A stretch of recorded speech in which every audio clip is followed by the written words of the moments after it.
Oh, hello, hello. Welcome. It's 1 o'clock. I'm live on the YouTube channel. This is Anthony Pica, and this is a VO's journey. This channel is all about helping the new and upcoming voiceover artists grow their business and sidestep all of the crazy things that I seem to step on. Today, I want to talk to you about something that I get asked all the time, and it's something so important to us, as well as something exciting to talk about, and that is, what microphone should you be using for voiceovers? And I'm going to talk about this from a, starting out point of view, all the way up to something that, you are trying to accomplish as maybe a veteran voice actor, and all the different uses for things. Okay. And I think this is an important topic because there's so many things out there. So the question today is, of course, what mic should you use to be a voiceover artist? I trace it back to at least when I first started. And when I first started, many of you probably heard this story, but I had tried other things and I was not on the best terms with my family. So what I mean by that is they weren't as willing to let me invest in something expensive. So I had to use what little resources I could get.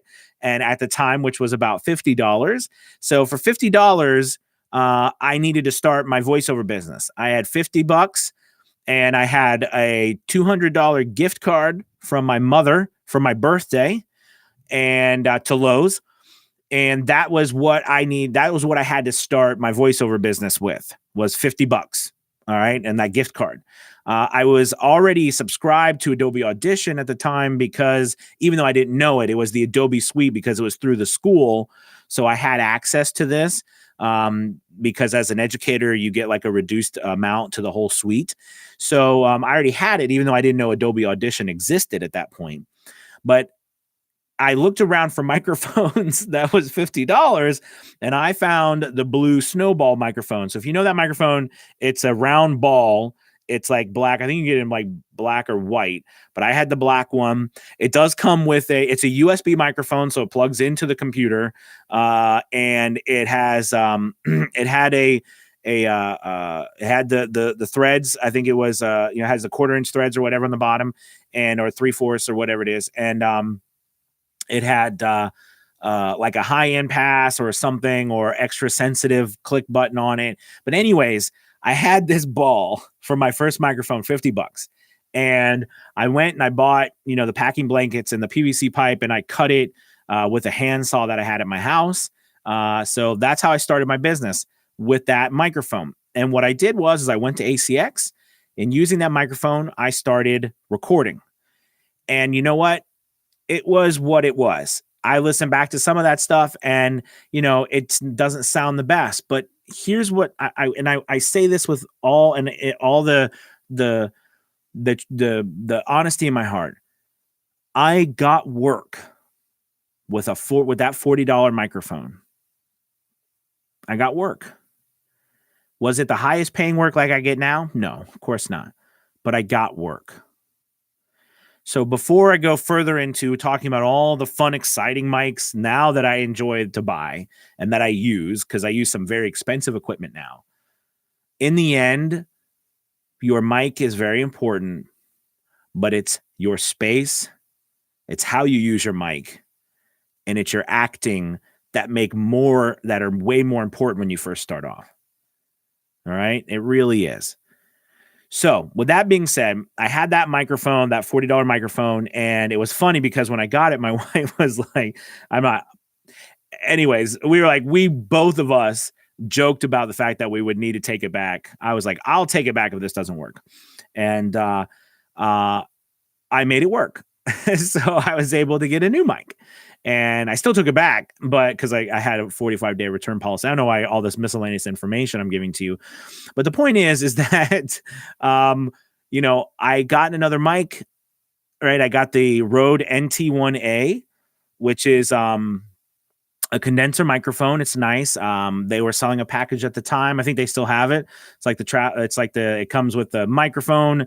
It comes with the a pop filter. It comes with a a shock mount. It was like $250 at the time. I'm not sure what it costs now. Could be more, could be less. But that's what, so I had gotten that microphone after I started making money. And I used that microphone for a long time. Okay. But the point is that you don't need the best to start with. Okay. So let's start to dive into the different types of mics real quick. And you can really classify them in this case by two different types. You have a dynamic microphone and you have a condenser microphone. Okay. The RE20, this is what I use out here. This is a dynamic microphone. You might be familiar with the SM58, okay, or the SM57, depending on whether you're a musician or not. And, that is another example of an old diehard dynamic microphone.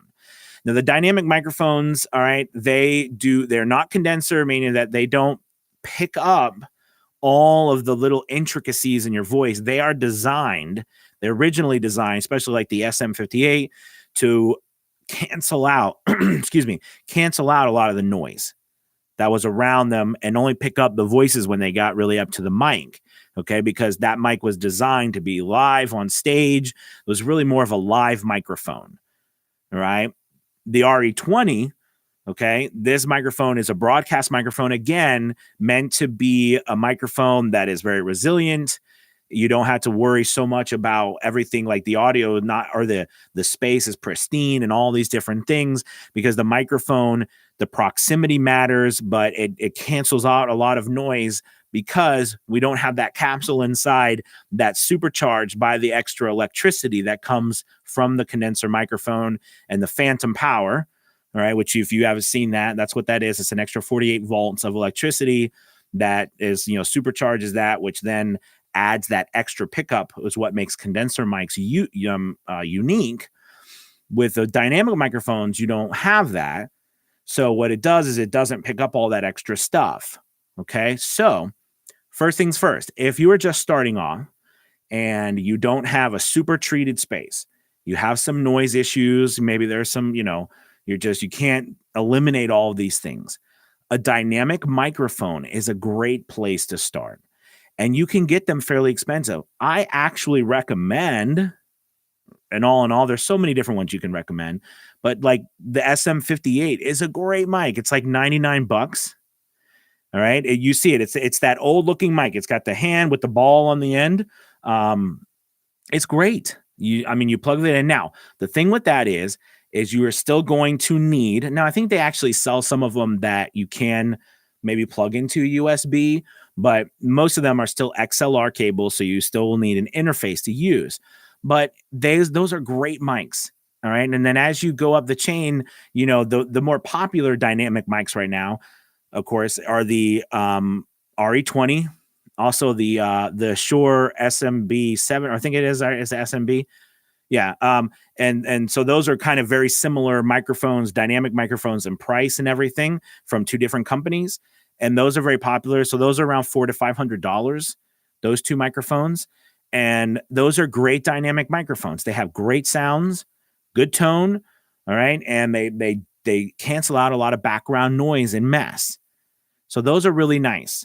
Okay. Where those are limited is that they're not going to pick up all of the intricacies in your voice that you would necessarily want to be able to pick up with a condenser microphone if you were doing, like some really in-depth character work, or a broadcast spot, a commercial spot where it's a lot more emotional and there's things, you know what I mean? Like but these are fantastic for narrating audiobooks. They're fantastic for all kinds of stuff. You can use dynamic mics for everything, but I would definitely look at a dynamic microphone if you're just starting off and you have an issue with space and you're concerned about noise and etc. Okay. There's also USB mics, which I didn't talk about. The rule of thumb in our industry is USB mics are not, the gold standard of what you want to use. I think there's some great USB mics out there, and for under $200, and they're even Blue Yeti makes, I think not the Snowball the one I had, but it was the Blue Yeti or whatever microphone from Blue. That's nice. That's a decent microphone. And they have some little bit ones that are a little more expensive. Those are okay if you're just starting out. Like all these things are okay depending on what you're doing. Okay. Audiobook work. is very taxing. It's exciting work, but the industry is a little bit more accepting when it comes to sound. Just like, for example, I know you've listened to audiobook and you're like, are they recording in the train station? What do they do? And it's like a major book, right? It's, it's a majorly produced book. So, they're a little more forgiving about that, because I do believe that it adds ambiance and it adds like types of feeling and the atmosphere with different types of recording. Whereas when you're doing commercial work or, very particular work like that, you need a treated space really well. It needs to be pristine. That's what people want. No noise, none of that stuff. So, that's something to take in consideration when purchasing a microphone and thinking that way too. But a USB mic is okay. And some people use them just fine. And that's great. You can use a USB mic. Just make sure that you do get a USB mic and you want to get something that is a large diaphragm. You know what I mean? And a large diaphragm meaning that it's going to have a larger top, giving you a nice range, more pickup to your voice. All right. But anyways, moving on to condenser microphones. I personally, so like I said, I started out with the Rode NT1A. That's a nice microphone.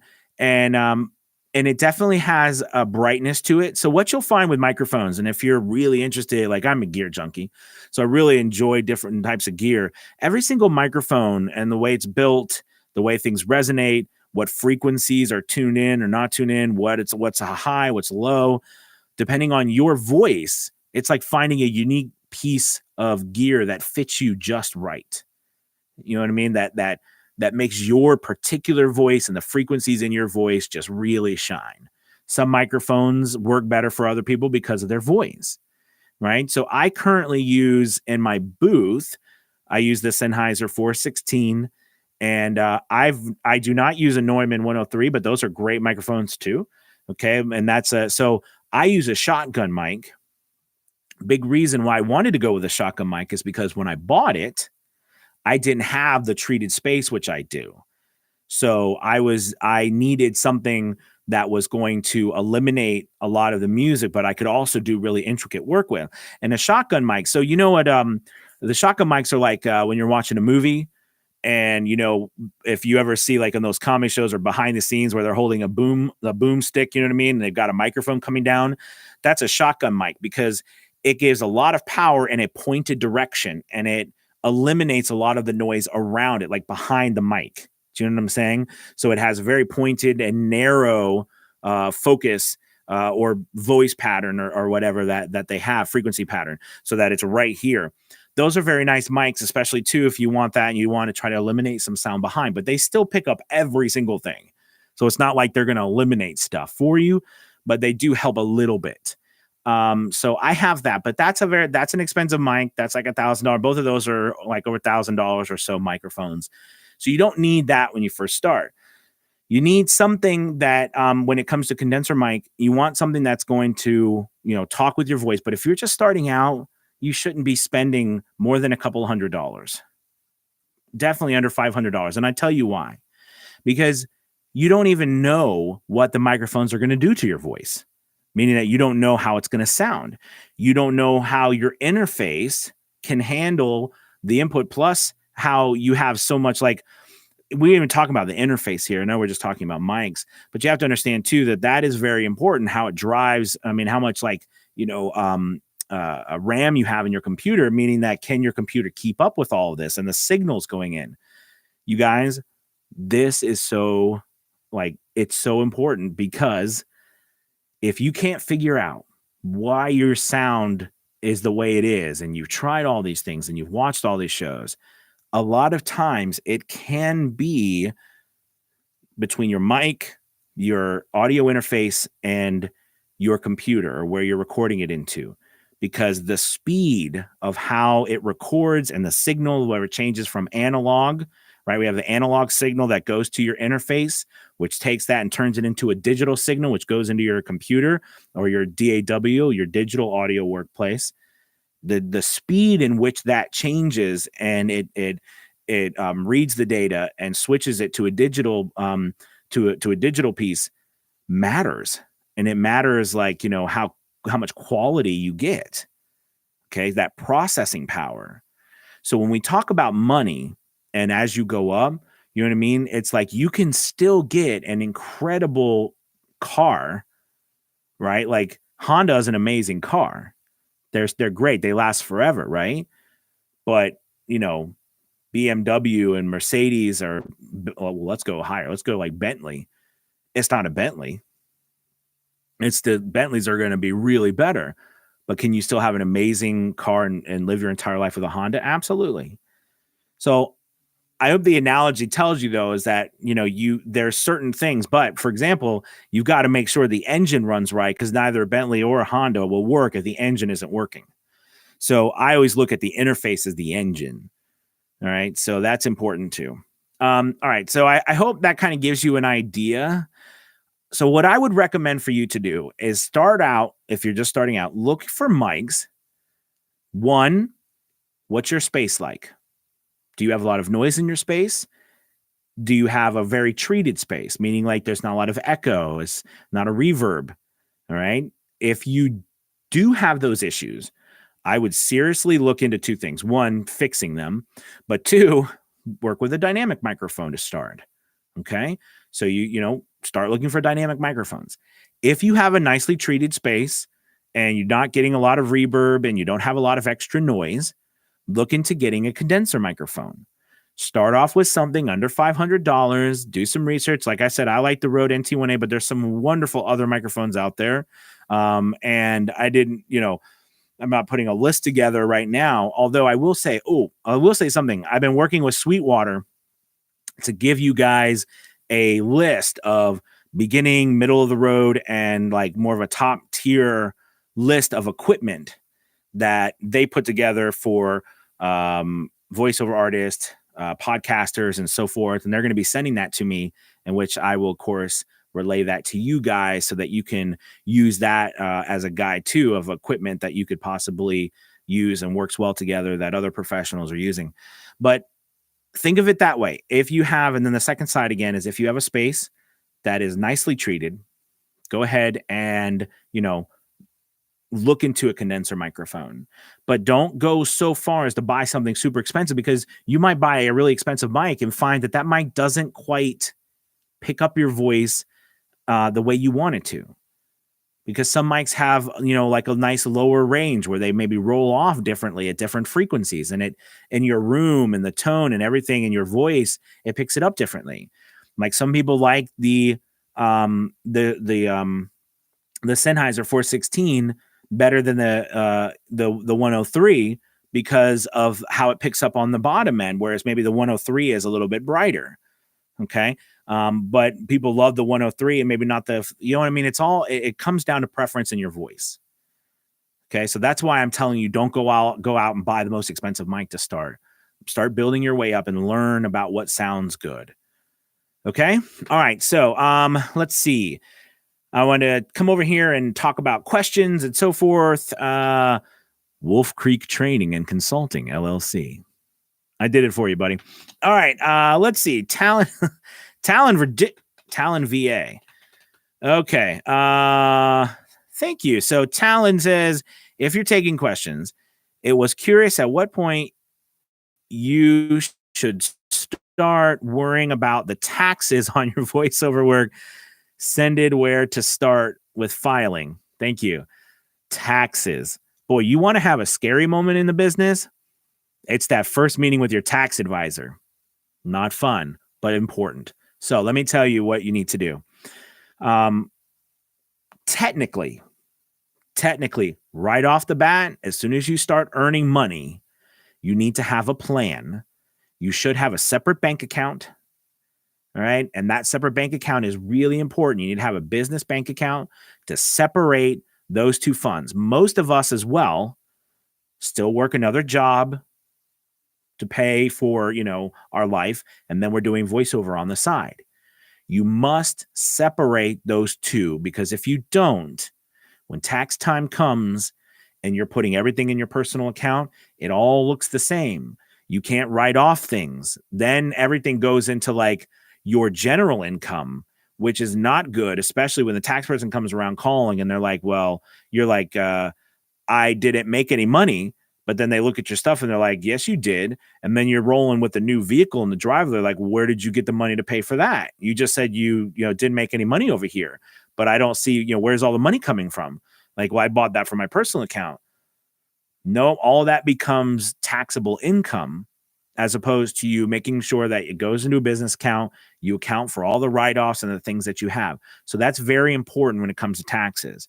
You should right away. I believe the legal number is like $600. It's very low. Okay. As you work with certain tax advisors, depending on if they're private tax advisors or tax advisors that work with larger businesses, they'll advise you differently. Like some will say, after you start making $6,000 a year, you really need to file taxes on it.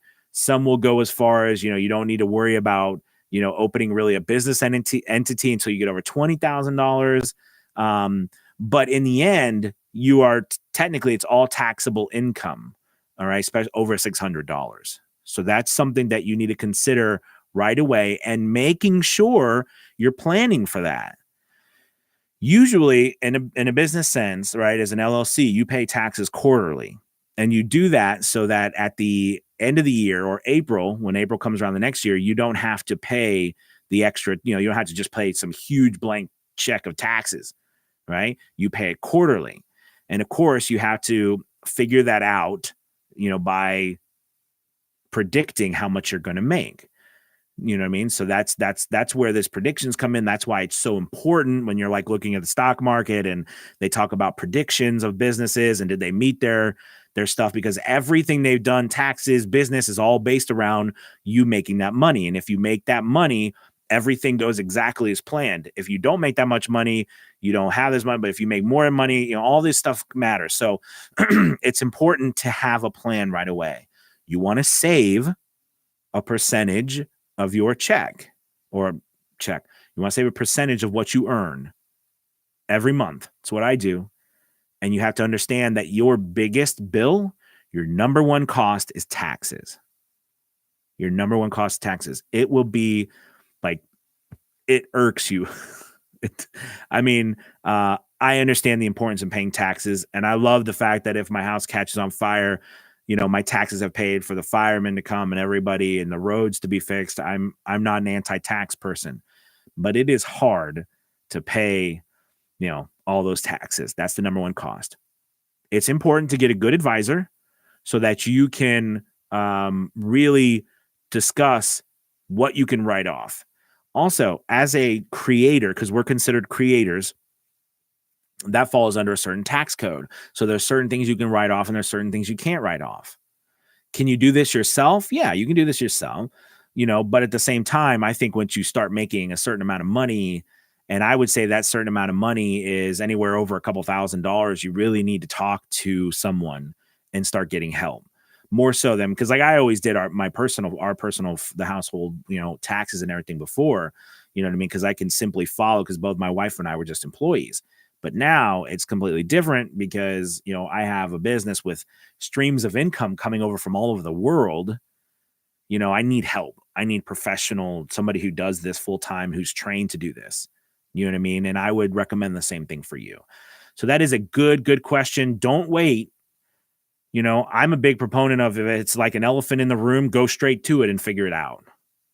You know what I mean? Because at least you know where you stand. And if you are trying to plan your exit, into the full-time world, taxes have to be a part of that. Okay, great question. I know I went probably really into that. Okay, let's see. Love the tech talk. Good stuff. Thank you, sir. Good to see you, Jeremy. All right, Wolf Creek would like to know about your DAW process. How do you make it as efficient as possible for another live streaming day? Not today, by the way. We have the Rode NT1A. Awesome. Good mic. Yeah, we could talk about definitely the DAW a different day. I will say that one of the things that took me the most time when I first started was definitely my DAW, and learning just how to use it, understanding the processes, what I should be doing. As I've come along after these years and getting better, working with professionals, paying people to help me learn how to use my stuff as well, I find that now it's way my friend, and I love my DAW because I can do so much with it. And also when I need to move very quickly, I know how to utilize it really well to move very quickly.